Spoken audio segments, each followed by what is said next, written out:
Hey guys, welcome back to the channel. Appreciate you tuning in once again. So we're back on our Ford Mustang GTP by Monogram. So I thought we'd get this kit done. This is looking pretty cool. So I've been doing some research online, doing a little bit of research on the car, and I found this really cool video. I'll see if I can share the link. I'll work on that. I'll see if I can put it on there, but if you guys are interested to watch it, really good video on this car. It's not on how they built or anything. It's at a race. It's at one of the racetracks over in Europe, and it's just nasty thing. I mean, it's just in that race they won. I don't know exactly the specifics on it because I didn't write it down or nothing before I talked to you here. But anyways, I wanted to see some of the colors of the car, and they kind of went behind the scenes, had the front clip off, a little bit of show and tell on the inside and the engine, all this stuff. The box art is pretty inaccurate on some of it for what I've been looking online. First off, the box art on the front, they have a blue hood. The hood is supposed to be white. They have it represented correctly on the side. Not sure why they got it that way. And then on the side, they also show the interior is tan. For the videos that I've seen, and maybe there's one out there, I don't know, but the videos I've watched, all that interior is black. And the engine, I do like the engine in that chrome like that, but the engine was gold. Kind of like some of the Zaxbyt. And I know the older Zaxbyt engine was like a kind of a, I don't know, like a pastel, like a pale green color, or almost like boxcar green, I think they call it, something like that. It was about that color, but I think we're going to leave this chrome just because I like the looks of it. I'm not going to keep it 100% prototypical. I'll keep it close, but the engine's probably going to be the major thing that's going to be the different color. I don't know. I don't know if I like the gold engine or not. It kind of looks cheesy. I don't know. That's just me. So I'm gonna leave it as chrome. So speaking of the engine, I did strip the chrome off it, and I had it in a purple pond for multiple days. You know, I don't know if you guys know or not, but I mean, maybe you probably do. When you're using the purple pond, and I strip multiple things with it. I'll take something out, throw something back in, take something, especially chrome. I found out after about 3 different series of chrome stripping, if you leave it in after like that last time you put the next chrome batch in there that you want to strip out, about 4 days later it starts to gel up on me, you know, after I've used it multiple times instead of dumping it, reuse it. I had a gallon jug here and that was the last of it. I'm trying to like, come on man, one more time. And I thought, oh, so I come in here tonight and checked. I was like, oh, she's starting to gel up like, I don't know, like a diaper or something, you know. Like, okay, time to dump it. So I took it to the house. I thought, it just did the job, so I thought, cool. So we got that all taken care of before it got too catastrophic and went the other way. So other than that, so we got that stripped. So we're going to repaint that.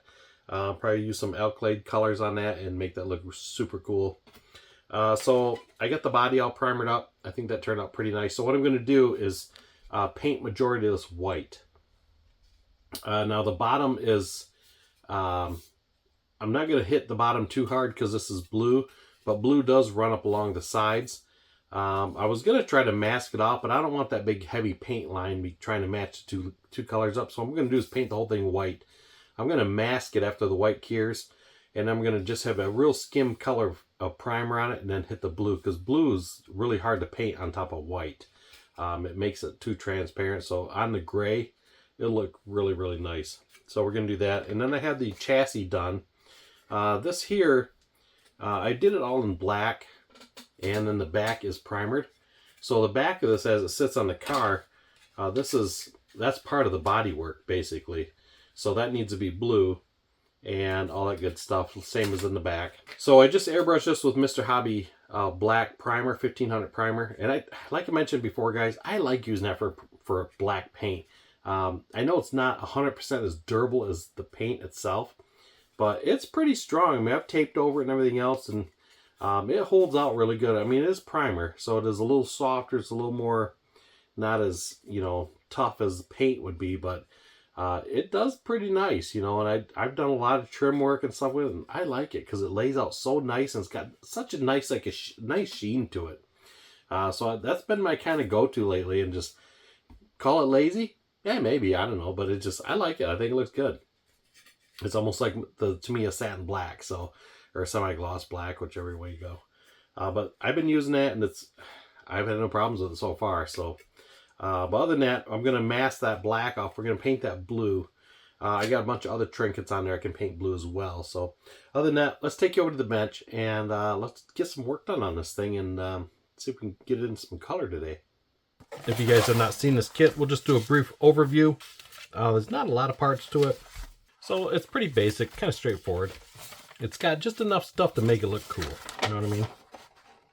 So, okay. Not too bad. Pretty simple, pretty basic laid out. And we got our backside. To me, this is the only page I care about right here. But that'll be for a later time.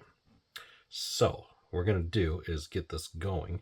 So, first off, we're going to do is get the body washed.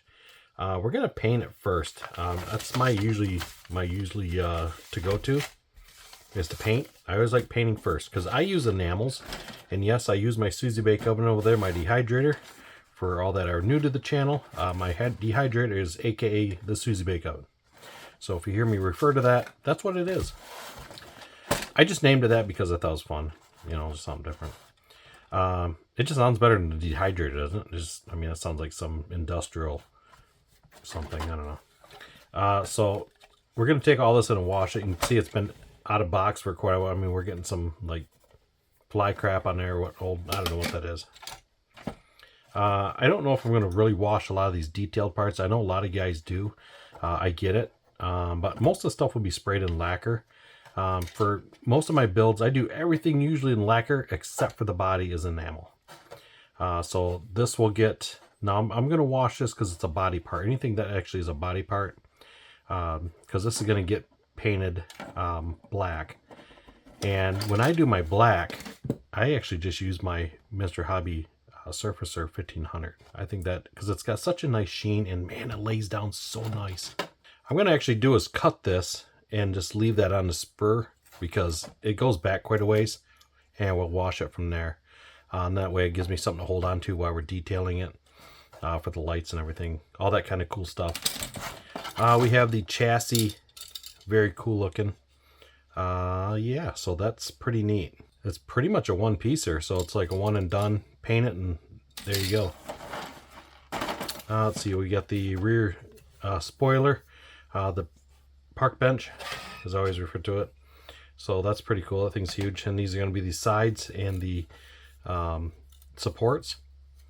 So we got that big bad 4-cylinder engine and lots of flash that we don't care about because it's off to the side. So I like this one because on the other Mustang, on the ISMA Mustang, you had to put all this on and they had it molded into the body. So obviously you'd want to put putty on there to make it look nicer. So this has a different engine. I know the other one was like a Cosworth engine, but this engine is a little different. I was doing some reading. I see the engines were kind of similar, but this is different. It's got different intake and exhaust and all that fun stuff. Similar, a little different. So some things I can put together. It's got these awesome tires. It's got some really nice Goodyear detail on there, so we're going to get those painted up.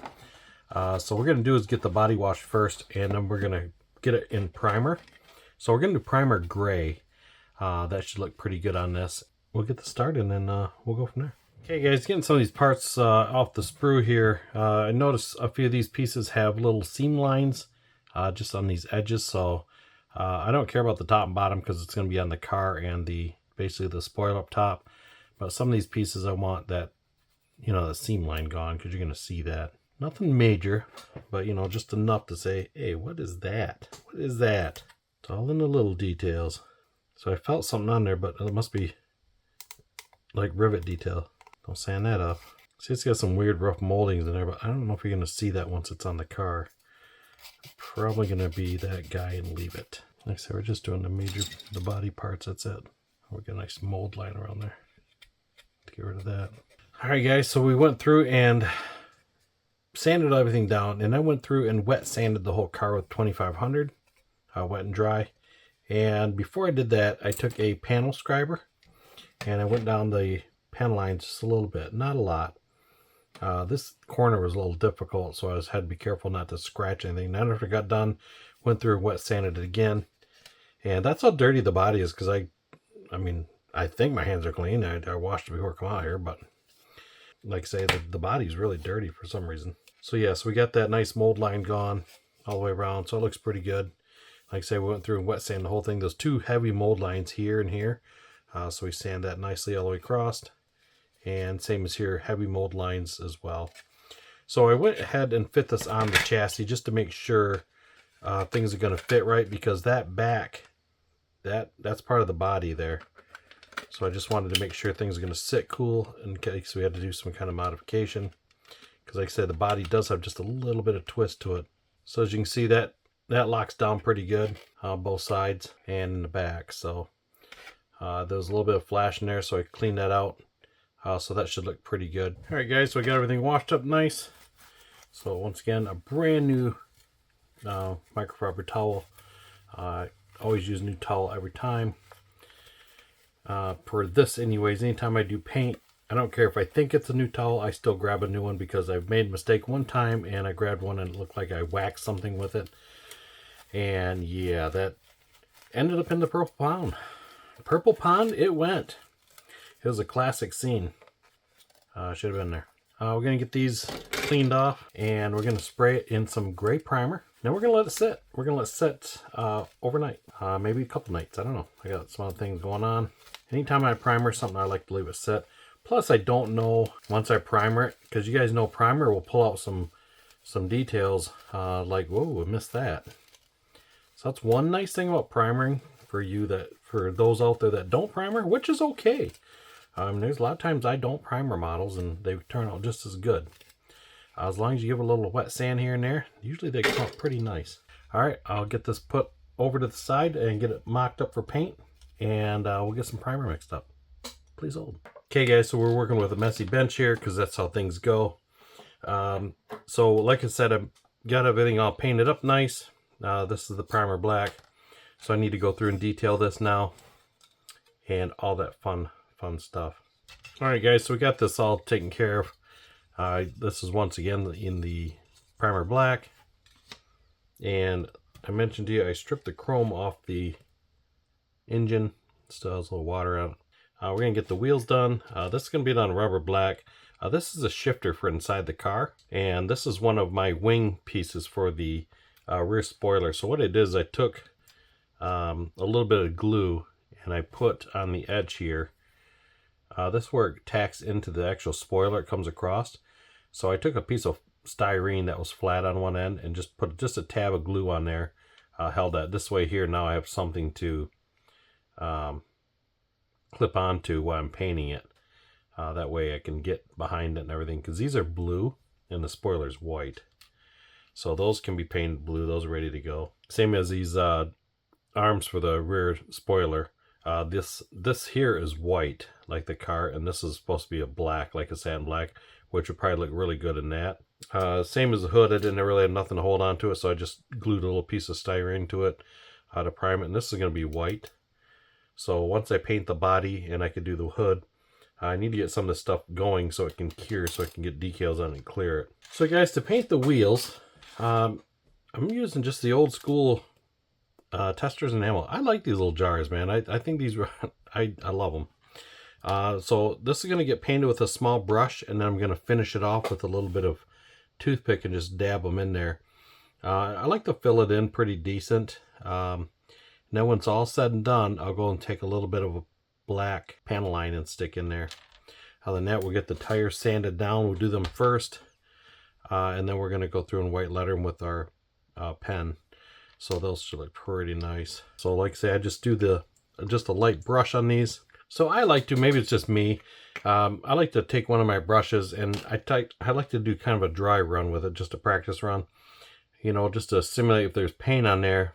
Is it going to be too big, not big enough, so I can get in there and paint that, you know what I mean? Or is it going to be something where I need to go to a smaller tip to get the job done? So I always like to try different brushes. So I got like a gazillion of them here. You know, just something, or something like this can be more quicker for me. Not so much speed is necessary in this here, but I don't know. So I'm digging through the pile here and see what would work the best for me on this one. I don't buy expensive brushes. I just buy the cheapies.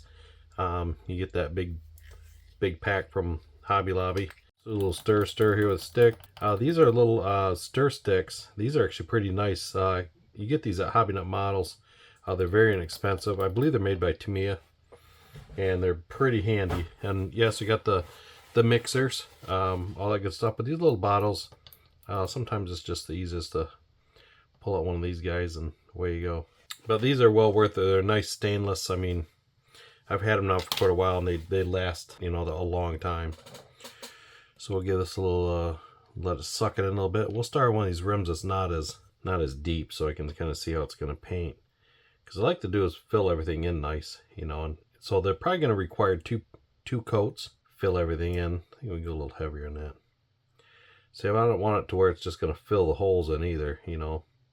So I still want to see the detail of the rim. So what I'm going to do is I'm going to get these painted up, and I'll probably bring you back. But that's basically what we're doing, so I won't sit here and bore you to death with it. And after this, we'll get the tires sanded down, and we'll move on to some wet lead tires. Okay, guys, so it doesn't turn out too bad. So we got the gold done in there, so we're going to let that dry for a little bit. I give it kind of 2 coats, kind of a little heavier. And then went through with a toothpick in a couple of spots where I thought they were kind of like bubbled up a little bit where they filled it. I just tapped them a little bit just to knock that pocket out of there. So we're going to set those aside because I painted those obviously with that enamel. So those are going to take a little bit to cure. And we're in no rush for them. We can put them off to the side till we're done. So we're going to sand this off here. There's some pretty gnarly marks there where they put them on those, kind of the rubber tree basically. I wish they'd kind of just leave them off there. So we're going to do the old socket trick here. Alright, so we'll see what socket we can use to fix the deal here. Because there's going to be 2 different sizes. So let's see, maybe this guy here. Ooh, not quite. There we go, we have a winner. That'll work for that one. Let's go 1/2 inch on this one. Beautiful, 1/2 inch is the man. We're going to run with this.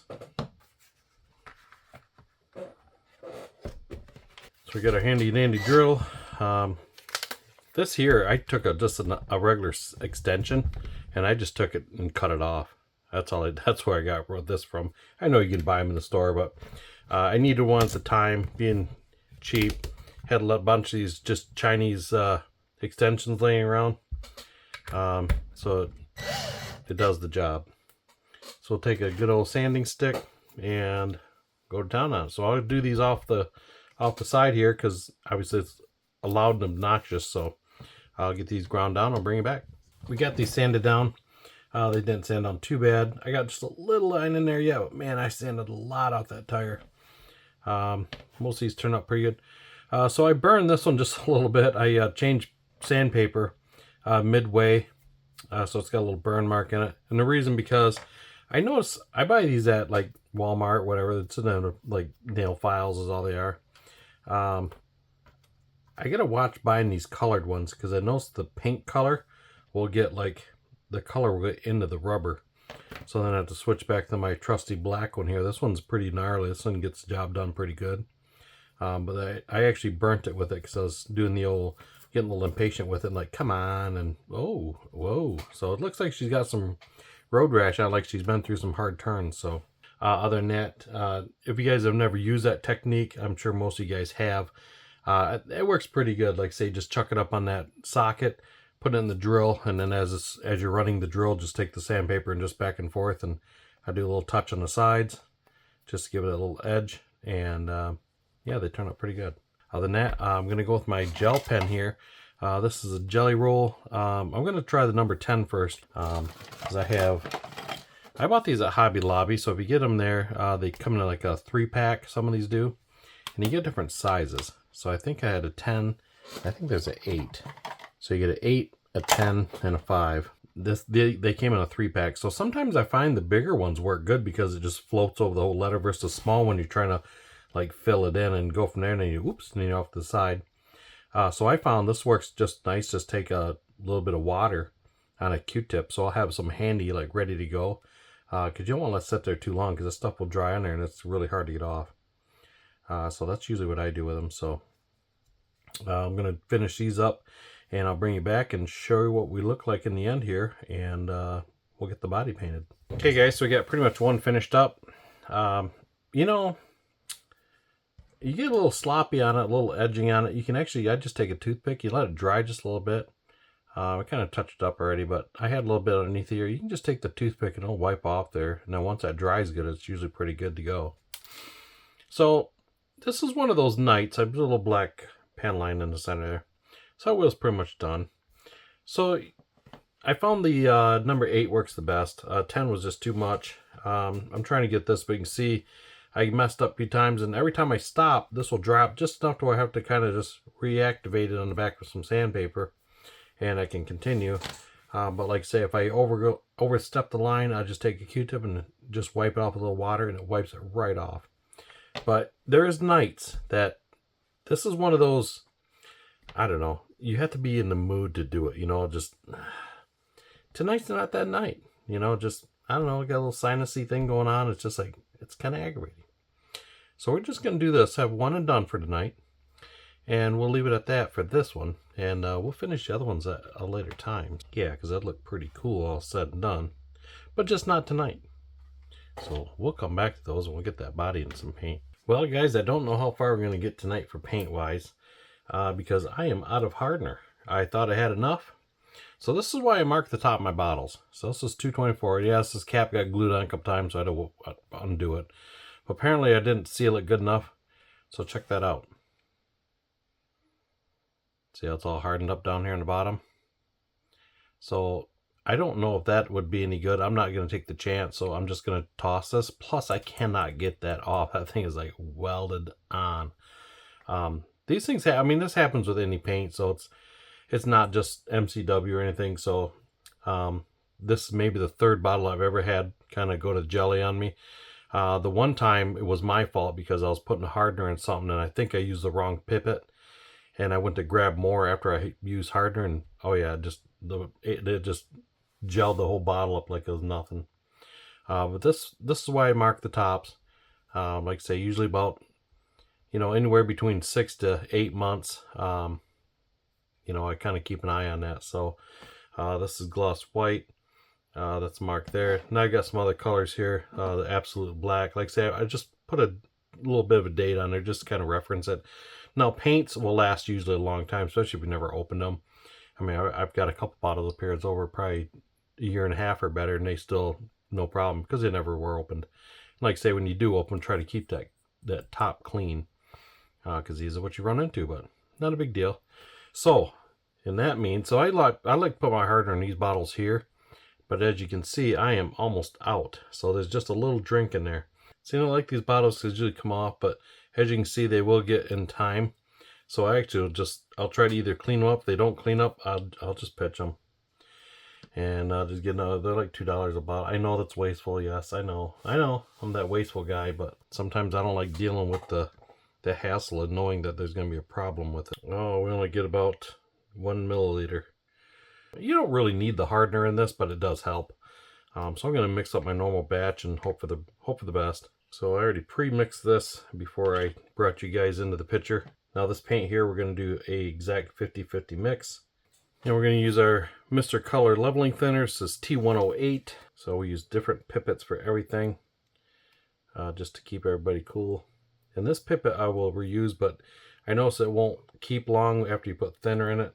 It tends to, that little piece on the end where they mold it together, it'll pop that out in time and should be no good, but I can get a couple uses out of it. So we're mixing this 5 and 5 milliliters, and I'm only going to do just the 1 milliliter hardener, which I normally would do something like this. I do about 3 milliliters, but that's all we have for today for that. So that's what we're going to have to run with. Not a big deal.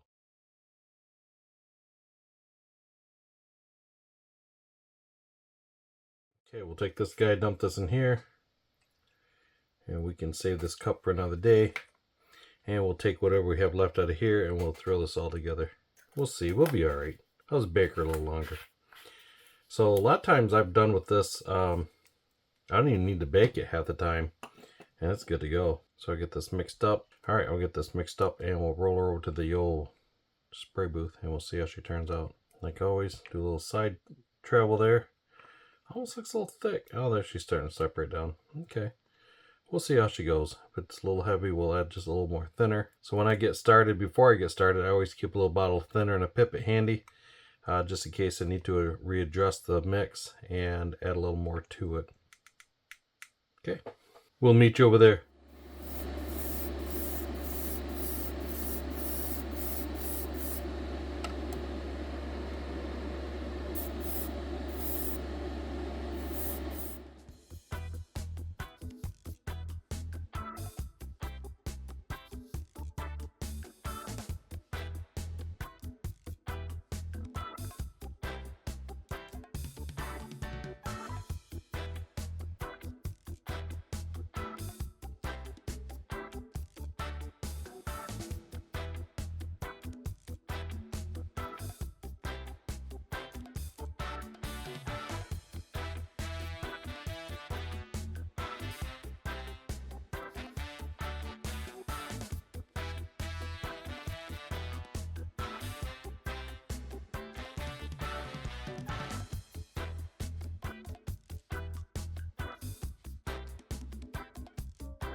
Alright guys, that's going to wrap the video up. So we got the white painted on the spoiler, and I'm going to let the hood and the body just sit in the Susie Bake Oven tonight.